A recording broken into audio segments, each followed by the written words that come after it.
Hey fellas, what's up? I thought today I'd do something a little different.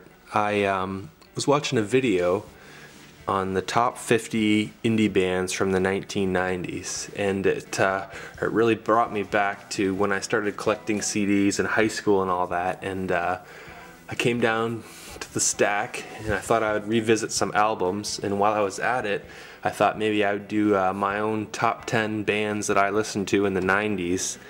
And I'm going to limit it to just the CDs that I have. As you can see, I got quite a few here. I think I counted them. They're up around 500 or 600 one time. It's me and the wife's collection. I still like to collect albums. My lovely children have reorganized this for me. They like to throw them as frisbees and pretend that they're cookies, apparently, so now they're all out of order, so I gotta really hunt every time I go look for an album. I guess albums are kind of getting to be an outdated thing with all the digital downloading, but I still prefer to buy the album and check out all the artwork and stuff. I thought there had to cut. Anyway, I'm just gonna go through like my top 10 indie bands that I used to listen to. I'll use indie kind of loosely. I'm gonna stay away from like obvious popular bands that a lot of people enjoyed. Like I was huge into Soundgarden, Nirvana, Pearl Jam, all that grunge stuff, and you know, Oasis and things like that. Most people listen to quite a bit of classic rock in my high school. A lot of Zeppelin, Hendrix, Pink Floyd. There's pretty big Grateful Dead following, and you know, Sabbath, that kind of stuff, and harder rock like Metallica and AC/DC was obviously pretty popular around then. So I'm gonna stay away from that. So I'm gonna do top 10 U.S. quote-unquote indie bands, albums that I actually physically have. All right, here's the rundown. All right, these are in no particular order, but I'm gonna put this album in the top 10. Blonde Redhead, an indie band from New York, some kind of psychedelic pop. I really like the guitar work on this album. It's from around 93. I think most of the albums are probably between 91 and 96 for the most part, which is when I was into quite a bit of music back then. Alright, next up, Archers of Loaf. I saw this band a few times. They're probably one of my more favorite bands, indie bands from around that time. I thought this album in particular was, I don't know, I listened to it a lot. It's from around 95.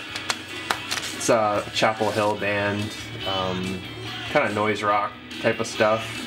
Tons of energy. Pretty much love every track on this album. What can I say about that? Alright, next. Nothing says rock and roll like John Spencer Blues Explosion. Alternative rock trio. What can I say about this band? New York City, kind of garage rock, bluesy stuff. This whole album is just pretty badass. I'm gonna put that in there. Yeah, check that out if you're into some crazy vocals and blues riffage from back in the early 90s. They're still around, I believe. Yeah, I'm missing the cover art for this album. It's the Flaming Lips Satellite Heart. I'm not sure if this qualifies as indie because they're on Warner Brothers by this album. Actually, the previous album, Hit to Death in the Future Head, was a Warner Brothers album, but when this came out, I listened to this album at the time. Super awesome band. Saw them at St. Andrews Hall, saw them at Lollapalooza. Tons of energy, just tons of fun. I don't know what you would call this, psychedelic rock, I guess, experimental rock or something like that. They're from Oklahoma. It's this album. 93? What? I don't know. Yeah, 93. Alright, check that one out. If you ever wanted to listen to some intense music, check out the Jesus Lizard. How can I describe this? Noise rock, I guess. Touch and Go Records. Interesting artwork. Super intense. This guitar guy was, oh, he was amazing when I saw him in concert. I don't know if he's underrated or not, but definitely worth checking out. I think they had a reunion not too long ago.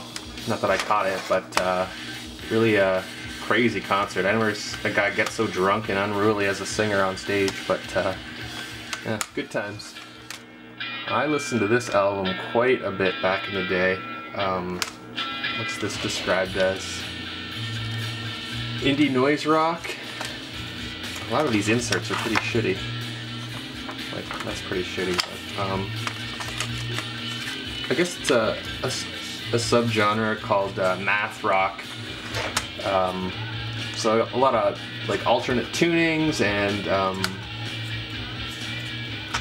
don't know, like strange time signature stuff. Kind of like I transitioned from Sonic Youth into stuff like this, but they were a really interesting band to watch play.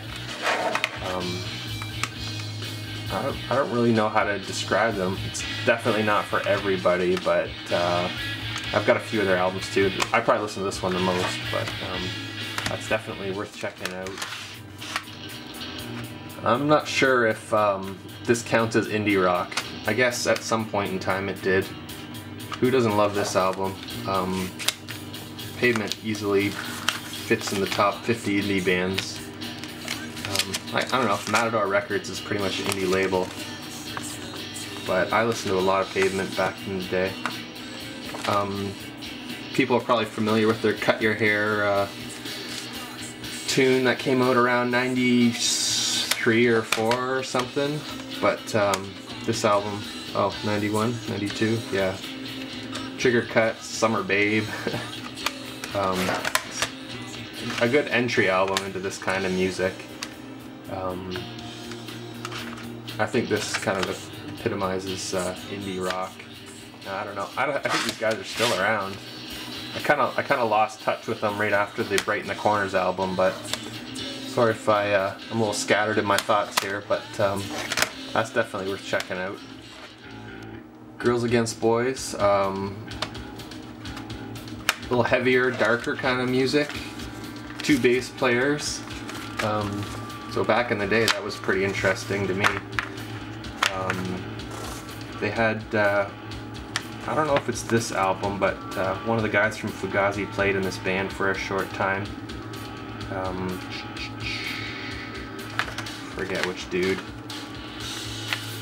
I don't know, heavier rock. I forget who got me into this band, but there was a few, I've got a few other albums. I like them all actually, but I think this one's the one that typifies all their music.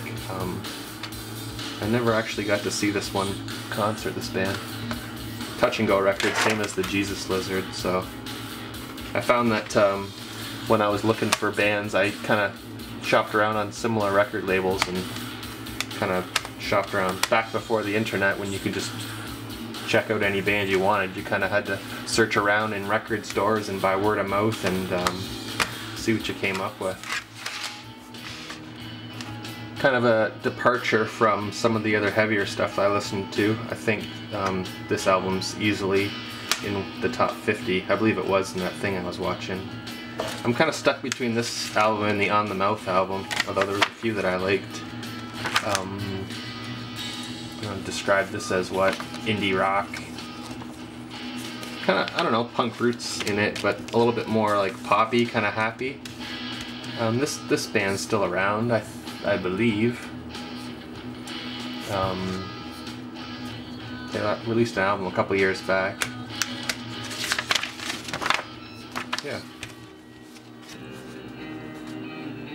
Really, I really got into Yolo Tango for quite a while, especially around this time, between the Painful album and this album. Although I think this album's kind of better overall. I enjoyed it better. The old digipack thingy. This is from '95. How would you describe this band? Experimental rock, bit of shoegazy stuff kind of thing. Let's from 95, so they were at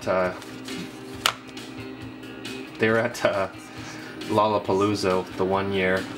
Dude was playing a theremin and actually sent them some fan mail way back in the day, and Ira Kaplan sent me back a handwritten letter, so I thought that was pretty cool. They're like, critics and fans really are into this band. They're very personal, so anyway. Okay, so even though those were my top 10, I had to have a few in here for honorable mention. L7, all girl punk band. I don't know what I can say about that. It's not complicated music, but it's fun.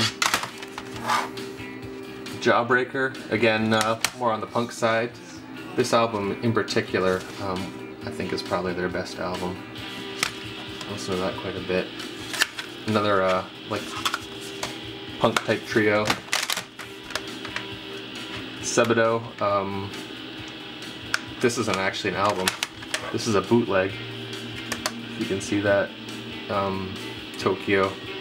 This is back in the day when you had to search crazy record stores for bootlegs. You couldn't get any live stuff. You just had to get it from other people. Probably recorded on a cassette. Who knows?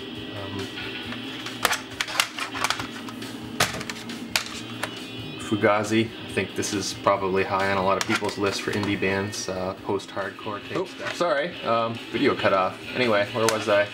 Fugazi, yeah. I don't know, either this album or the Repeater album probably is on top of people's lists.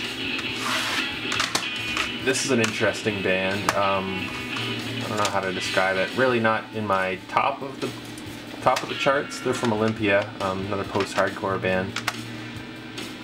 Noise rock, Kill Rock Stars album. Pretty heavy label, I guess, back in the day. What's this described as? Indie rock, I guess. And they were kind of associated with Girls Against Boys and some other stuff. I thought, really well written album, good guitar hooks and stuff. Anyway, hope that was interesting. So, there. Well, now I'm gonna figure out how to put these back in the pile. Anyway, what bands did you guys love, or you know, what did I miss? Do you agree? Disagree? I guess that's an opinion thing, but anyway, cheers.